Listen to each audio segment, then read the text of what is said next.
Halo semuanya, dan selamat datang kembali di seri Bahas Mod, di mana kita akan bahas mod tidak hanya dari cara gameplay ataupun cara mainnya, tapi kita juga akan bahas mod dari sisi sains ya, jika ada penjelasan sainsnya. Dan kali ini kita akan bahas kategori mod lagi, tapi kategori mod ini yang agak susah lagi untuk dibahas secara sains. Tapi kita akan coba ngulik-ngulik ya, apa saja sih fakta sains yang bisa kita pelajari dari sana. Jadi langsung saja kita mulai pembahasannya. Tapi sebelum itu, video ini tidak bermaksud untuk membandingkan antara mod Minecraft dengan yang ada di dunia nyata, karena jelas mereka dua ini sangat berbeda dan membandingkannya adalah perbuatan yang cukup ya bodoh. Tapi ya inti dari mod Minecraft itu adalah yang membuat Minecraft jadi lebih fun itu. Dan kenapa tidak kalau misalkan kita bisa ambil pelajaran dari mod ini ya. Meskipun memang tidak pasti akan 100% sesuai dengan dunia nyata, tapi minimal kita bisa belajar sedikit lah dari apa yang ada ditawarkan oleh mod itu. Ya maaf mengganggu videonya dan kita akan lanjut pembahasan ya. Oke, kali ini kita akan bahas tentang kategori mod ya. Mungkin di sebelum selanjutnya kita nggak akan lagi bahas kategori mod sih, tapi ya kita bahas lagi lah kategori mod karena ini ada hal-hal yang pengen ku kasih tahu ya mengenai kategori mod ini. Yaitu kategori yang kita maksud adalah magic ya atau sihir. Di mana ini ada mod yang berbasis pada sihir yang tentu saja tidak agak kurang sesuai sih dengan sains. Karena jelas sains itu bisa dibilang cukup anti lah ya sama sihir-sihiran atau hal-hal yang mistis sih sainsnya. Tapi kita akan coba ngebahas dari sisi sainsnya jika memungkinkan. Jadi langsung saja kalau misalkan kita lihat karakteristik dari sihir, biasanya mereka itu punya yang namanya sumber mana atau ya macam energi sihir gitulah ya. Kemudian karena mod ini sihir, jadi dia sangat bervariasi ya dari mana sumber sihirnya dan sebagainya. Itu beda mod sihir itu beda lagi, beda-beda. Maksudnya berbeda mod sihir sudah beda lagi cara mainnya. Jadi benar-benar apa ya? Nggak ada satu cara main yang benar-benar spesifik untuk mod Magic sebenarnya. Dan makanya ini juga bukan satu kategori mod yang ku sukai juga. Meskipun aku bisa ya kalau disuruh main mod Magic karena ada aja mod pack yang misalnya mod pack teknologi gitu tapi isinya masih ada sihir-sihiran gitu ya. Ya nggak tahu sih apa hubungannya antara sihir dengan teknologi, cuman ya kali lagi tuh suka-suka pembuat mod packnya sih lah ya. Ya aku cuman bertugas main aja. Kemudian Bikin ini memang banyak berfokus pada transmutasi ya. Nah, nanti bakal kita lihat-lihat ya. Oke, ada berapa mod sihir yang akan kita bahas. Terlihat sedikit, tapi sebenarnya masih banyak kali. Ya, sesuai dengan ya seperti yang aku bilang karena ini kategori mod. Tentu saja mod yang punya kategori seperti ini tidak hanya sini, masih banyak sekali. Dan ini 1.12 ya. Satu titik yang terbaru lagi itu sudah ada lagi mod Magic yang baru ya, yang lebih terbaru gitu lah ya daripada mod ini. Tapi yang akan kita bahas kali ini cuma di 1.12-nya saja ya. Yaitu yang pertama ada dua mod yang akan kita bahas secara mendalam juga yang kalian lihat di sini, yang harusnya kalian sudah familiar dan termasuk juga ada beberapa mod Magic lain yang nanti akan kita bahas.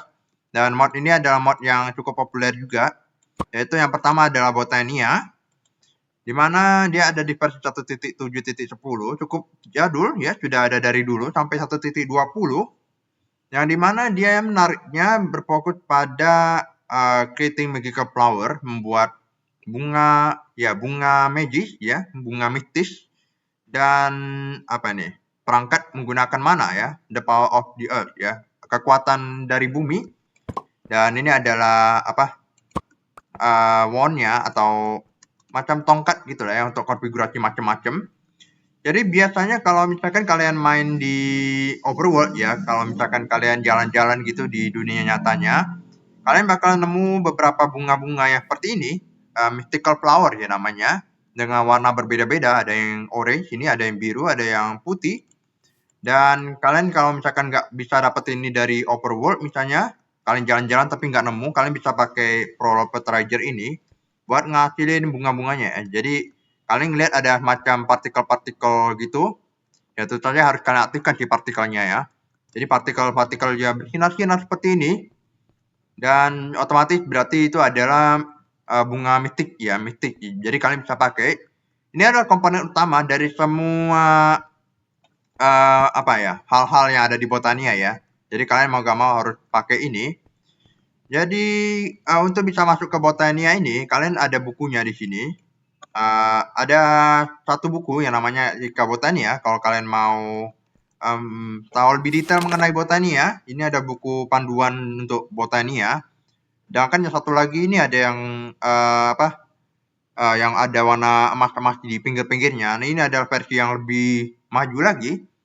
Kalau kalian lihat aku bermain modpack yang ada botaninya ini, harusnya kalian sudah langsung ngerti lah ya. Ini adalah buku yang lebih lengkap lagi karena sudah masuk ke late game ya, atau di tingkat akhir. Tapi ini adalah setup botania yang biasa ya, yang biasanya di awal-awal sih kalian bisa langsung setup. Yaitu yang pertama adalah bunga yang penghasil mana ya, yang bisa menghasilkan mana untuk kalian. Yang paling terkenal itu Endoflame, di mana dia bisa menghasilkan mana dari Benebel fuel atau apa, bahan bakar dia, bahan bakar seperti coal atau block of coal atau block of coal, charcoal, kayu bahkan dan sebagainya.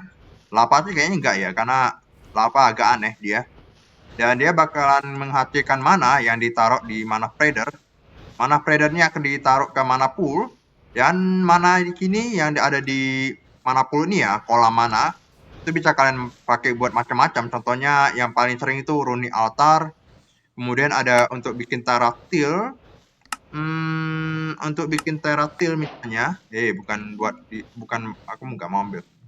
Di sini nggak ada resepnya ya, tapi kalian butuh sebuah ini dia, sebuah plate, terrestrial agglomeration plate ini untuk bikin teratil. Kalian bisa baca di Retika Botania. Kemudian kalian juga bisa pakai buat macam-macam lagi, aku lupa yang apa aja ya. Ada bunga-bunga yang pakai mana juga ya. Jadi bunga yang bisa mengenerate mana, ini namanya adalah generating mana, tapi ada juga yang namanya functional flower atau bunga fungsional yang dia itu nyerap mana untuk melakukan hal yang lainnya. Yang paling terkenal tuh ini orchid, dia bisa ngubah tone jadi or gitu. Tentu saja dengan ya cost mana ya, atau dengan biaya berupa mana. Kemudian yang generatingnya adalah yang bisa menghasilkan mana. Contohnya kayak mana ya? Narslimus ini kalau nggak salah bisa menghasilkan mana dari slime. Kemudian ada Kekimurus, dia bisa menghasilkan mana dari kue ya. Kalian taruh kue, dia bakal makan kuenya. Agak unik sih. Dan lain-lain sebagainya ya. Ada banyak kali lagi kalian bisa baca bukunya. Ada banyak sekali sumber mana, kalian bisa ambil sumber dari mana saja. Dan kalian tinggal bikin aja bunganya dan tinggal kita dipakai aja bahannya dan dia bisa menghasilkan mana ya. Yang kali lagi mananya bisa dipakai untuk macam-macam ya. Bahkan Botania ini juga ada tools yang bisa kalian pakai ya, macam jubah sihir tentu saja. Kemudian ada ring atau cincin-cincin seperti ini, ada armornya juga dan lain sebagainya ya. Ada banyak sekali yang bisa kalian pakai di sini. Kemudian yang kedua kita masuk ke namanya Blood Magic ya, atau sihir darah. Ini agak mengerikan kalau sesuai dengan jika dilihat dari namanya. Dia ada di 1.7.2, mirip dengan yang Botania tapi lebih lama lagi, sedikit lebih lama lah ya, dengan sampai 1.20, yang dimana dia menggunakan mana dari forbidden material terlarang ya, yaitu blood ya, atau darah. Even though it does grant a huge amount of power, dia bisa menghasilkan banyak kali tenaga, entah kenapa. Tapi ya setiap aksinya itu bisa berbahaya, jadi harus berhati-hati ya. Oke, untuk awal-awal masuk ke Blood Magic, kalian bakal perlu yang namanya Blood Altar, dan tentu saja kita butuh blood ya, atau darah. Nah, cara untuk dapetin blood atau darah itu adalah ya antara kita pakai darah kita sendiri atau pakai darah orang lain ya, atau lebih tepatnya darah mob sih. Kalau yang biasa itu kita pakai yang namanya Sacrificial Dagger ya, yang sering kali kita pakai. Dan satu lagi itu ada dagger yang ini ya, dagger of sacrifice yang biasanya dipakai untuk ini ya dipakai untuk mob lain, jadi bisa langsung diambil darahnya, dihabisi dan diambil darahnya itu saja. Nah, kalau sacrificial dagger nih kita bisa ngasih darah kita sendiri ya, jadi seperti ini. Ya, seperti itu. Kita bakal dapat soul play ya. Ini kurang tahu sih apa-apaan. Tapi ya kalian bisa taruh darah kalian di sini ya. Jadi dengan sacrificial dagger. Kemudian ada item altar. Ini adalah altar yang biasanya dipakai untuk langsung mengubah tadi sacrificial dagger-nya. Dia berubah jadi bersinar-sinar gini. Yang kalau misalkan kalian klik kanan tuh bakal langsung habisin darah kalian sampai habis. Tapi nggak akan sampai mati ya. Jadi sangat apa ya, lebih aman lah ya daripada kalian pakai yang biasa gitu. Kalian bisa aja kebablasan klik kan ya, itu itu itu saja nggak lucu kalau tiba-tiba mati cuman gara-gara ambil darahnya. Kemudian altar ini juga punya tier atau tingkatan ya. Ini ada bukunya nggak ya? Ini kali ya.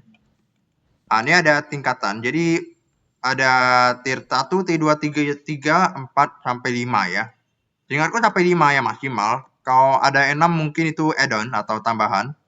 Dari mana tier 1 itu yang cuma satu altar ini aja. Kemudian kalau T2 ini ada 8 yang namanya blank rune. Dan bisa pakai blank rune, tapi ini blank rune-nya juga bisa di-upgrade menjadi yang lain. Seperti rune-rune yang lain. Ada rune of self-sacrifice buat meningkatkan jumlah blank atau life essence ya. Kalau di sini namanya life essence dari sacrificial dagger-nya. Kemudian ada yang ningkatin capacity, kalau yang ini cuman 10.000 MB, kalau ini bisa ditingkatin. Kalau nggak salah 2.000 per satunya, ada yang augmented punya, versi augmented-nya, yaitu yang persentase itu. Jadi bisa lebih banyak ngasihnya. Kemudian ada yang paid untuk mempercepat ininya dan sebagainya ya, efisiensi dan lain-lain. Kemudian ada beberapa hal lain dari Blood Magic ini, selain kalian ngasih darah kalian ya. Kalian juga bisa ngasihnya namanya wheel. Ini aku kurang tahu wheel ini apaan, tapi kalian bisa dapat ini dari mob ya. Kalian ngekill mob, kalian bisa nambahin wheel. Ya dimana wheel ini atau ada namanya ini ya, demonic wheel ini. Itu bisa didapatkan dari ngehabisin mob dengan yang namanya sentient sword, atau kalau kalian belum punya sentient sword, kalian butuh rudimentary snare ya. Langsung lihat dari deskripsinya yang bisa dipakai untuk crafting macam-macam ya, forge ini. Kemudian ada alchemy table. Nah, alchemy table ini dia butuh yang namanya orb ya, blunt orb atau macam bola bola sihir gitulah ya. Yang intinya bisa menyimpan life essence tapi dalam bentuk yang bukan ini ya, tapi bentuk yang lain. Bisa di mana saja aksesnya. Ya entah disimpan di mana gitu. Dan bisa dipakai untuk macam-macam. Kalau alchemy table ini, untuk crafting apa ya? Contohnya, kalian bisa lihat lagi sih cara craftingnya. Dia bisa dipakai buat crafting apa saja. Ini dia, ada craft versi purpurite-nya, kemudian ada bikin ladder, bikin apa lagi nih? Apa ini? Neurotoxin dan sebagainya ya. Kalian bisa lihat resepnya di sini. Dan orbnya ini punya berapa versi ya? Ada yang paling lemah, nih yang tier 1 sampai ke tier 5 tadi ya, sesuai dengan altarnya ini. Ya. Dan juga di mana lagi? Oke. Dan ya kali lagi ini apa ya, bertingkat. Jadi dari tier 1, tier 2, tier 3 sampai seterusnya. Paling maksimal tier 5 dan kalian bisa progress terus. Dan dari mod Blood Magic ini ya. Jadi ini mod progresif juga. Butuh progress panjang. Oke, kali lagi kalian bisa lihat gameplayku ketika aku mainin Blood Magic ya di modpack pertama yang aku mainin di channel ini. Dan ada beberapa mod lain lagi yang belum pernah kalian lihat, yaitu ya jauh ini cuman ini dua yang kalian lihat ya mengenai mod Magic itu. Ada mod lain lagi, contohnya Astral Sorcery dari modpack yang terbaru yang kumainkan. Yang ada di titik 1.10 sampai 1.16, jadi agak limited gitu, nggak terlalu baru. Yang dimana dia berfokus pada menggunakan kekuatan dari starlight ya, atau sinar bintang dan constellation ya, atau konstelasi bintang di langit itu. Kemudian ya kalian bisa fokuskan explore the world and discover the world and the sky above you. Kemudian fokus starlight to your will, letting yourself, bisa meningkatkan diri sendiri dan ya sebagainya ya. Jadi ini mod yang cukup menarik juga karena dia memanfaatkan bintang-bintang yang ada di langit ya. Kemudian ada Tomcraft yang dimana otomatis gini, aku lupa riset pula ya. Yang intinya dia sepertinya mengambil material dari ini ya, kapasitas ya, dia berbasis pada taumaturgi. Ini aku kurang tahu apaan. Yang dimana kalau kalian lihat di beberapa item yang ada di sini, kalian bisa ngelihat ada macam simbol-simbol, seperti ada simbol permata gitu, ada simbol torch, obor, atau bukan obor, yang itu simbol lilin, kemudian ada simbol besi dan sebagainya. Nah, jadi ini mirip dengan sistem, tahu nggak sih, sistem 4 elemen gitu, 4 unsur zaman dulu punya. Tapi 4 unsurnya itu bisa ditingkatin sampai seginian, sampai segini kayak gini, sampai banyak banget ya unsur-unsurnya. Kalian bisa lihat di Tomcraft itu ada banyak banget. Namanya aspek ya. Nah, ini dia. Ada air, terra, ignis, aqua, ini 4 unsur utama. Dan mereka berempat bisa ditingkatin sampai macam-macam ya, sampai sini nih, sampai Draco. Odo sampai Draco ya, banyak banget, sampai 4 baris yang bisa kalian ambil dari semua material-material yang kalian lihat ini banyak banget. Oke. Dan kemudian ada satu lagi mod yang sangat-sangat broken, atau yang ku bilang dari dulu, yang ku bilang terus dari dulu sebagai mod yang sangat OP, sangat kuat ya, terlalu kuat bahkan, yaitu Project E, yang dimana dia cukup dia udah ada dari lama juga, 1.7.10 sampai 1.21. Bahkan ini adalah mod yang kayaknya pengganti dari Equivalent Exchange 2 yang versi lebih jadul lagi. Ya aku kurang tahu sih itu mod apaan, tapi kalau aku asumsikan mirip-mirip dengan Project E ini, yang dimana dia menggunakan sistem ada namanya transportation tablet, kemudian collector, condenser, flying ring dan sebagainya ya, berbagai macam trinket atau ya aksesoris yang bisa kalian pakai ya, aksesoris berkekuatan lah gitulah ya, yang ada efek-efeknya gitu, yang dimana dia bisa nge-break atau bukan menghancurkan, memecahkan item menjadi EMC ya, Energy Matter Covalent ya. Sayangnya di modpack ini nggak ada ya, aku pakai modpack yang agak berbeda. Kalau modpack sebelumnya mungkin ada sebenarnya. Dan dia itu bisa diubah menjadi EMC ya, Energy Matter Covalent. Kalau misalkan kalian lihat di sini, sayang sini nggak ada karena modnya nggak ada di sini. Tapi nanti kalian bakal lihat ada EMC ya di sini. Ada EMC berapa gitu, EMC berapa dan sebagainya. Nah, itu adalah Energy Matter Covalent ya panjangannya. Yang sebenarnya kalian nyadar nggak sih kalau EMC ini kata-katanya mirip apa gitu?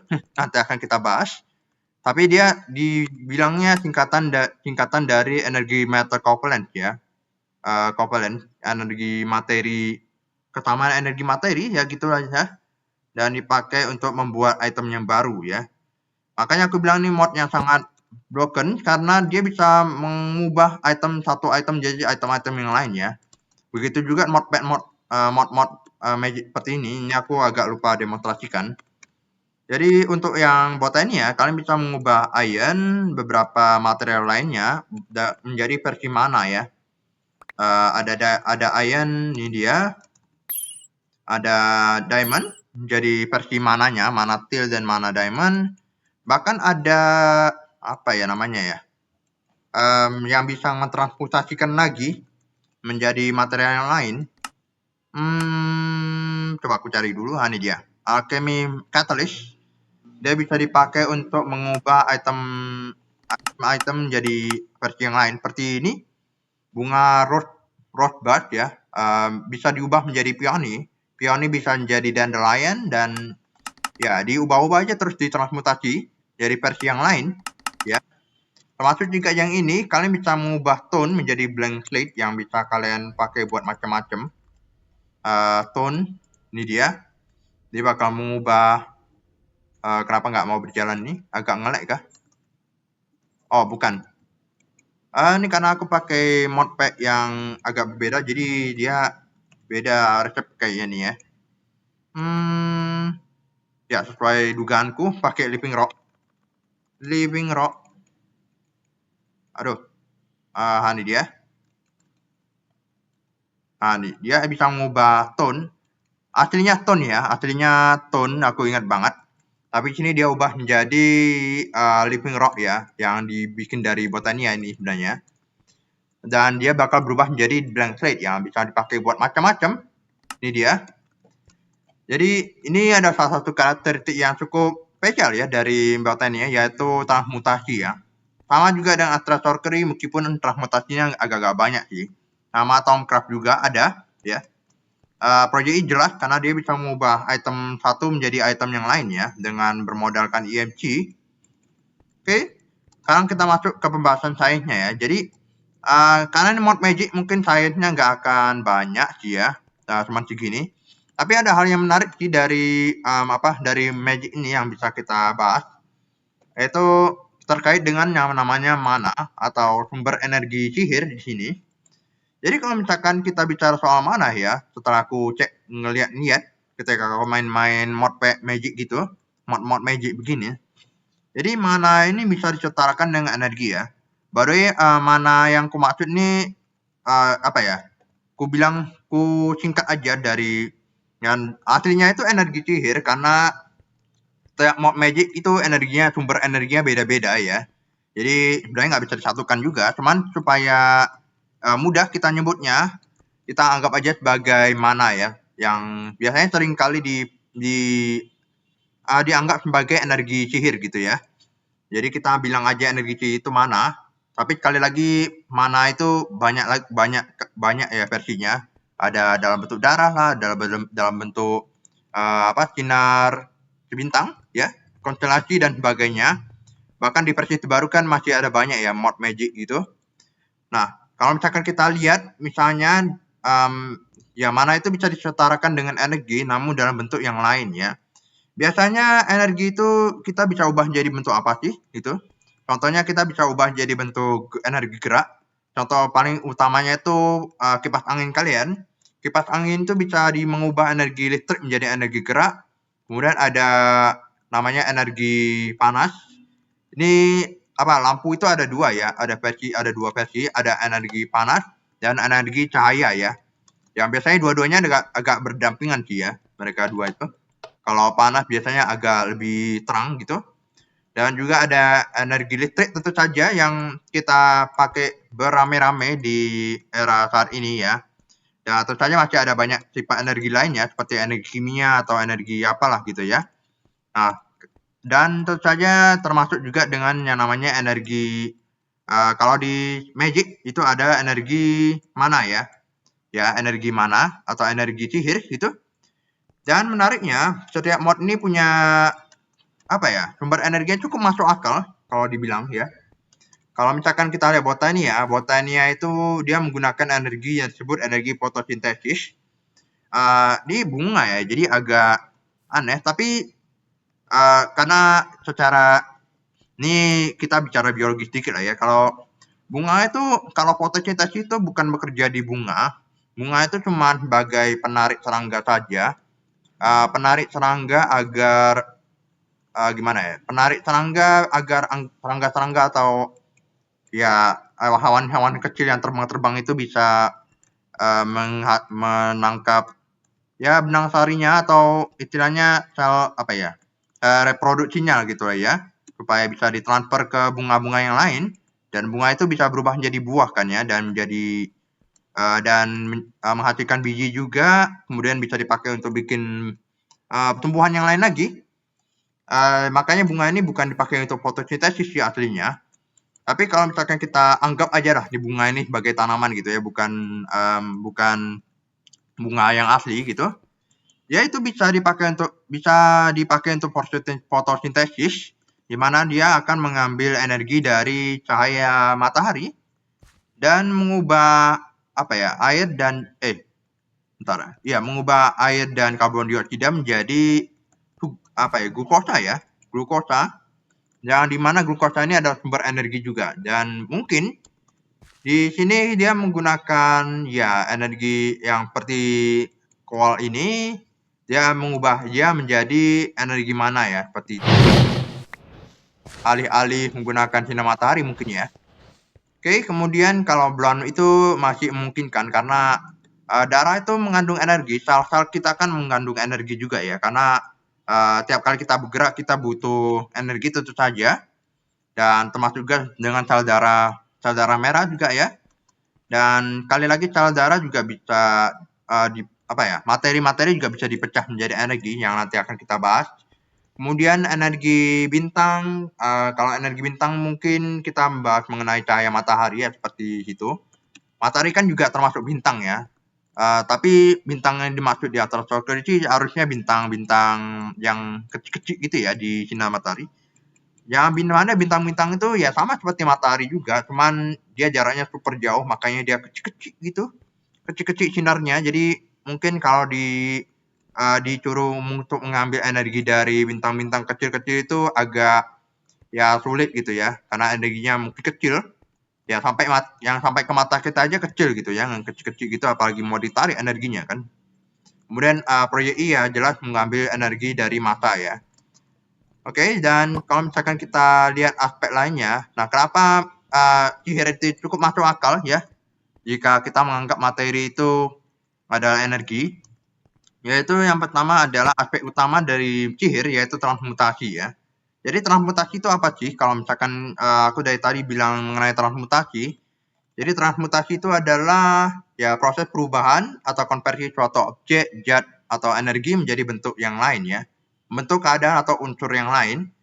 Contohnya kalau yang tadi ini ya, ion menjadi versi yang lain, yaitu mana steel. Dan ya diamond menjadi mana diamond dan sebagainya, masih banyak lagi. Yaitu salah satu bentuk transmutasi ya. Jadi mengubah satu item menjadi item yang lain. Dan ini memang masuk akal juga karena energi dan massa itu adalah sama ya.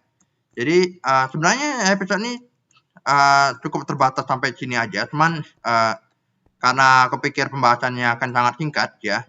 Jadi aku perlu nambahkan satu lagi mod yang namanya Project E, yang nanti akan kita bahas lebih lengkap di sini. Dimana aku pernah ngebocorin tipis-tipis ya mengenai kesamaan antara energi dan massa. Tapi sini kita akan bahas lebih dalam lagi daripada episodenya cukup singkat.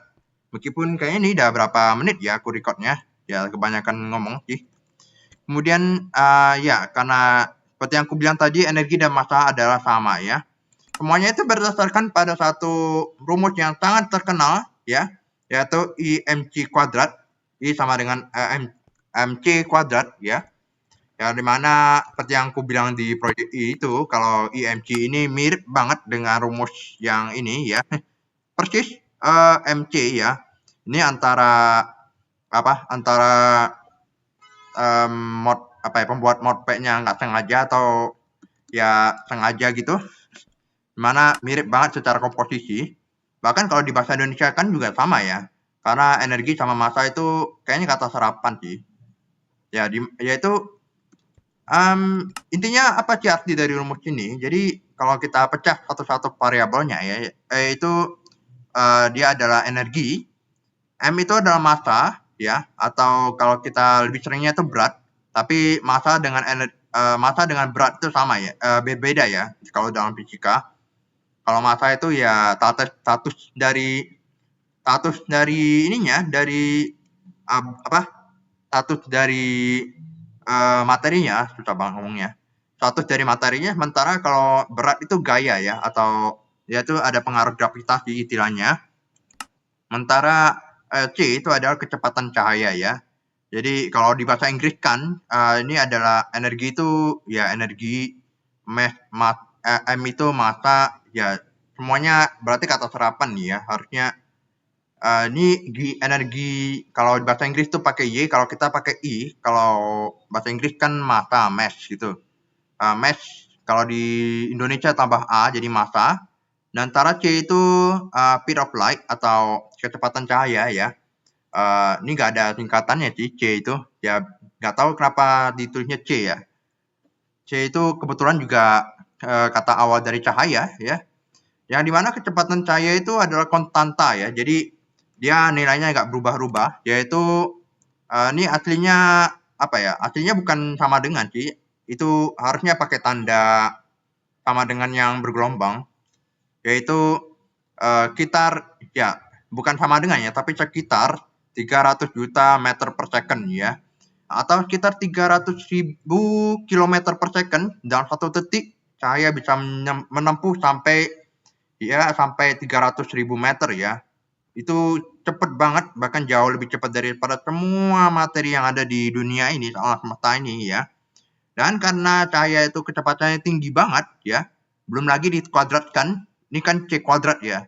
Maka energi itu bisa didapat dari massa yang super kecil, namun dengan jumlah yang sangat besar ya energinya. Jadi kalau misalkan kita bandingkan 1 gram massa saja itu bisa disetarakan dengan 1 bom atom ya. Kalian bisa kebayang energi seberapa besar energi bom atom itu, sementara massanya itu cuma 1 gram doang ya. 1 gram kecil itu bisa menghasilkan energi sebesar bom atom ya, itu besar banget sih perubahannya ya. Tapi kok bisa ya? Kok bisa energi itu bisa disetarakan dengan massa? Apakah Einstein gila ya? Karena rumus itu kan kalian pasti tahu itu berasal dari Albert Einstein, seorang fisikawan jenius yang harusnya kita semua ada familiar. Nah, yang dimana rumus itu sebenarnya bukan rumus hasil eksperimen ya, tapi hasil yang otak-atik matematik doang ya.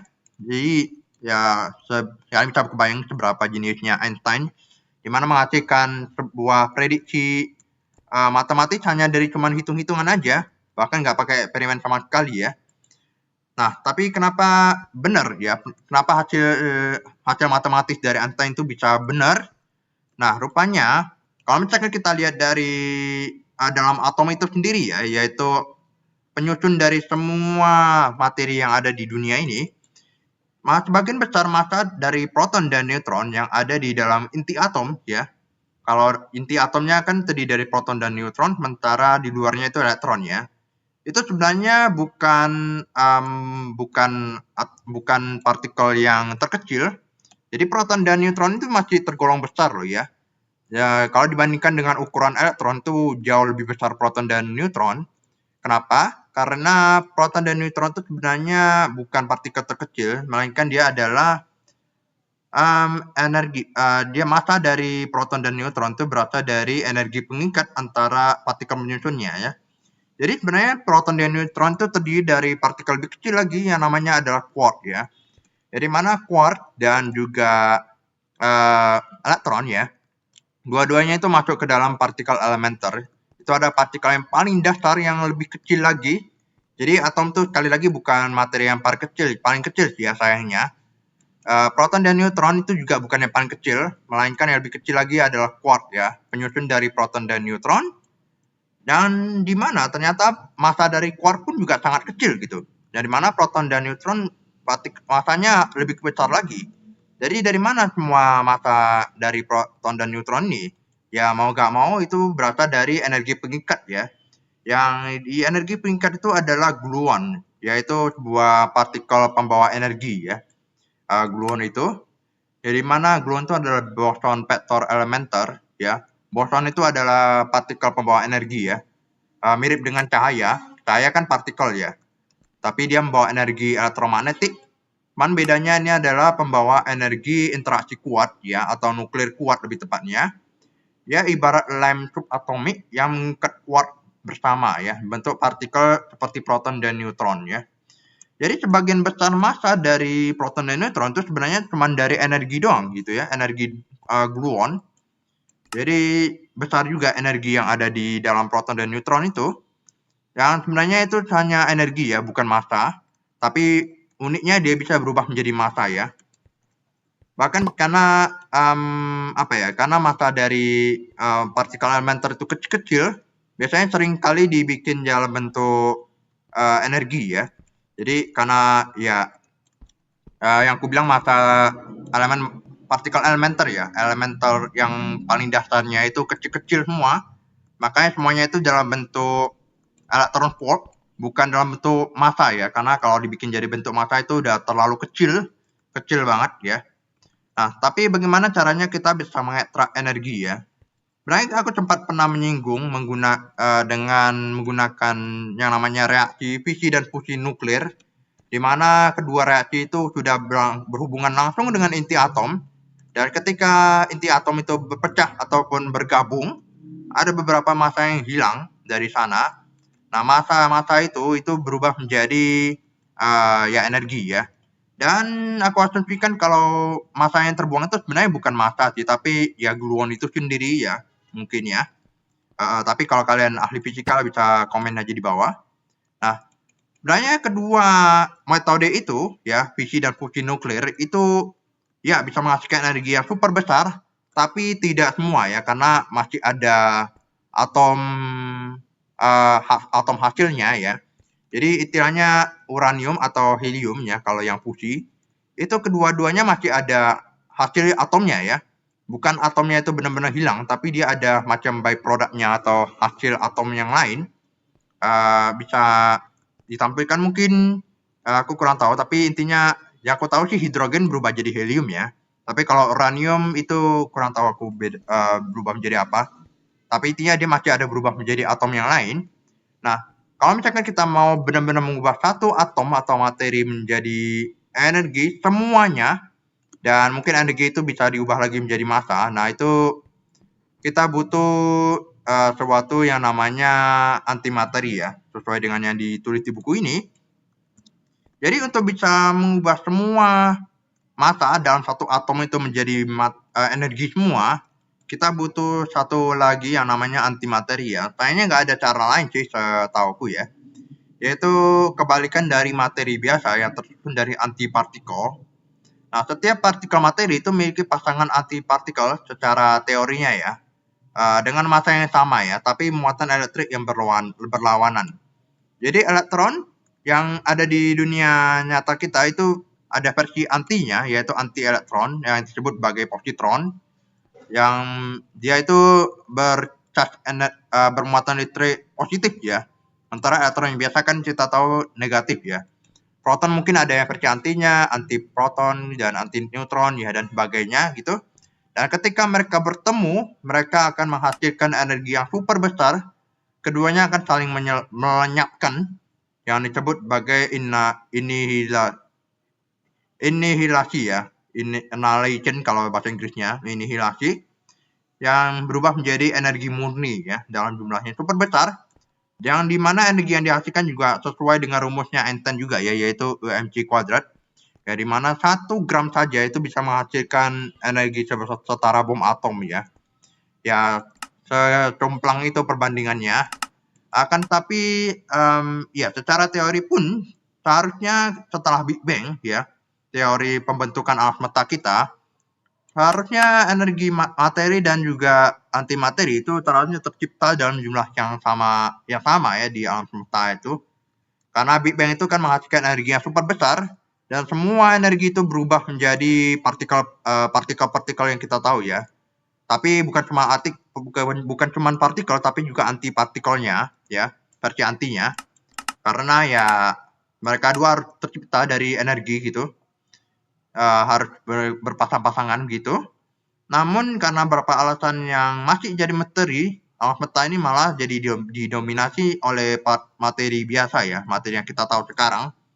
Sedangkan semua arti materinya itu entah hilang kemana ya. Nah, arti materi yang kita ada sekarang itu ada di CERN ya, yaitu di Large Hadron Collider, penabrak hadron terbesar di dunia ya saat ini ya. Mungkin di masa depan ada, nggak tahu sewaktu video ini dibuat ya, di mana partikel seperti proton ya biasanya itu ditembak dan ditabrakkan dalam tingkat yang super duper di Large Hadron Collider itu, atau LHC ya di singkatnya. Di sana ada antimateri yang sudah ditangkap dan diteliti ya. Ya, di mana tapi jumlahnya itu masih sangat-sangat kecil karena ya itu dalam bentuk partikel-partikel super kecil begitu. Makanya ya energi yang dihasilkan tentu saja masih sangat kecil ya. Mungkin kalau misalkan kita punya sebuah cara untuk mendapatkan antimateri dalam jumlah besar, kita sudah bisa menghasilkan ya reaktor elektrik yang jauh lebih bagus lagi daripada yang kita punya sekarang ya. Cukup pakai cukup pakai materi apapun yang ya dalam jumlah kecil aja, apa aja, literally apa aja. Mungkin ya kita pakai kayu lah, kita pakai batu lah, mungkin kita taruh antimateri, kita ubah dia jadi energi semuanya, dan ya itu sudah dipakai untuk bikin energi yang super besar ya, yang bisa kita pakai buat macam-macam ya, seperti kehidupan kita sehari-hari. Jadi ya mungkin kira-kira gitu aja untuk pembahasan dari mod magic ya. Kita membahas mod magic itu lebih tepatnya ke arah transmutasinya. Sekali lagi, mod magic itu sebenarnya masih banyak lagi yang bisa dilakukan oleh mod magic. Contohnya kalau misalkan yang botanya itu bisa memanggil bos, kemudian ada kalau di bulan magic itu bisa bikin armor segala macam, mungkin ya bisa meningkatkan diri sendiri, meningkatkan status atau macam-macam ya. Kalau di Ultra Circle itu bisa macam-macam tergantung dari konstelasinya ya. Dikit spoiler aja buat kalian. Tapi istilahnya ya mungkin ngasih damage lah atau ngasih tambahan nyawa lah atau sebagainya, itu banyak macam-macam gitu tergantung konstelasi. Dan ya macam-macam hal lagi dari ya magic. Tapi yang memang paling banyak sih ya transmutasi ya, yaitu kita mengubah satu item menjadi item yang lain. Ya, dimana itu memungkinkan dengan menggunakan energi. Dan kalau misalkan kita bahas mengenai proyek E tadi, yang dimana kita benar-benar mengubah materi menjadi energi, yang bisa kita pakai buat mengubah item apa saja, bahkan dari dirt menjadi diamond juga boleh, dari batu menjadi emerald juga boleh, bisa. Itu bisa dilakukan dengan menggunakan ya rumus yang Einstein ya, yaitu mc kuadrat. Meskipun secara praktik masih sangat-sangat sulit ya, tidak zaman sekarang sih masih sulit. Tapi siapa tahu kalau di masa depan kita bisa benar-benar mengubah materi menjadi energi seluruhnya. Ya kita masih perlu menunggu perkembangan sains ya di saat ini. Jadi mungkin gini dulu untuk pembahasan mod magic ya, kategori magic kali ini. Mungkin masih ada yang kurang ya. Jadi kalian bisa tambahkan aja di kolom komentar. Sini aku nggak bahas add-on ya, karena memang mod magic ini agak jarang sih ku temuin add-on gitu, meskipun mungkin ada ya sebenarnya. Dan ya kalau misalkan ada yang mau ditanyakan atau ada yang kurang, kalian bisa komen aja di bawah. Dan ya, sekian dulu mungkin untuk episode series bahas mod kali ini. Sudah cukup panjang pembahasannya rupanya. Jadi ya sekali lagi kalau kalian bisa aja komen di bawah apa aja yang mau kalian sampaikan. Dan ya kita akan bertemu kembali di seriesnya selanjutnya. Dadah semuanya.